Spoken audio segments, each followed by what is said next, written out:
set the scene first of all. We'll set the scene. 40% of students do not achieve a C grade when they come out of school at the age of 16. And by the time they're 19, 90% of them still haven't got it. So it's a major issue. The fact that 40% are coming out of school without GCSE is a major issue, and then if 90% of that 40% aren't still getting it, you know, there are certain things that we can be doing better, and I know we're very, very creative. One of the stark statistics that we found in maths at the first post-16 resit. So if they sit in November, only 6.4% of them will pass, will get their C grade. So there's a big message there about perhaps not putting them into that November entry unless you're absolutely sure. It's not much better in English, but that's less than 1,000 students nationally. In maths, 2012 and 13, 15.3% of students gained a higher level of learning, but 35.8% gained a level below. The landscape itself, in terms of the economy and in terms of wider adult population, half of the adult population have basic skills, primary school level of maths themselves. And 16 million people, if they were to sit at GCSE tomorrow, 16 million of them wouldn't even get a grade. And yet when you ask employers, 57% of them say that the English and maths skills are critical to their recruitment. So they're more likely to take on students that have got those GCSE grades. There's a lot of text on this one, but this came out yesterday and the day before from the Institute of Education, and also the BBC have reported that actually that 2 years post-16 really helps to narrow the skills gap for literacy and numeracy. The fact that they're studying it for another 2 years out of the Wolf report really can have some significant improvements, but only where they've got dedicated classes in English and maths with specialists.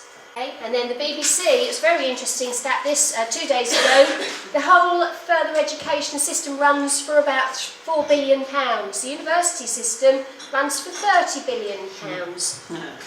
But there are 1.3 full-time and 500,000 part-time British students at university. It's double that in FE. We've got 279,000 young people left school in 2012-13 without a C. And then 17,600 got a C in English and 21,000 gained. This is after a year. 14% achievement in 2012-13 after 1 year, one whole year. And yet the DFE say that actually if you get 5 good GCSE grades at A to C with maths and English, you're likely to earn £80,000 more over your lifetime. That was, a little while ago, that was £5,000 extra a year, so that's come down phenomenally. But that's the kind of messages you can send to your students, that actually if you do get your GCSE maths and English, you're likely to earn substantially more than someone without it. And the Wolf Recommendations Progress Report tell us that actually last year we had 27,800 extra students sitting English and 16,500 extra students last year sat maths. So we have a very different student cohort to consider in FE. They're nearest to that GCSE than at any other time in their life. If they're going to pass it, it's going to be with you. They've seen nearly all of the maths and the English before, it's just they can't do some of it. They need a very bespoke diet. They won't be doing the job that they've enrolled to do. They will be demotivated, and we're going to talk in some of the sessions about mindset and how you get over those. We need different ways of doing the maths and the English. We need every quick win and trick we can think of in that year that we have with them. So they're a very different type of person. This is the reality of what some large colleges are facing, and this is quite astounding. This is for their mocks. They went to the agricultural showground in Norwich. They had 1,100 students sitting mock English, 900 sitting maths. They started buses from 6 AM to get students into college for 7:30 to get them out to the showground for 9 AM. I don't think for a minute that Alison Wolfe thought anything like this was going to be the reality of it.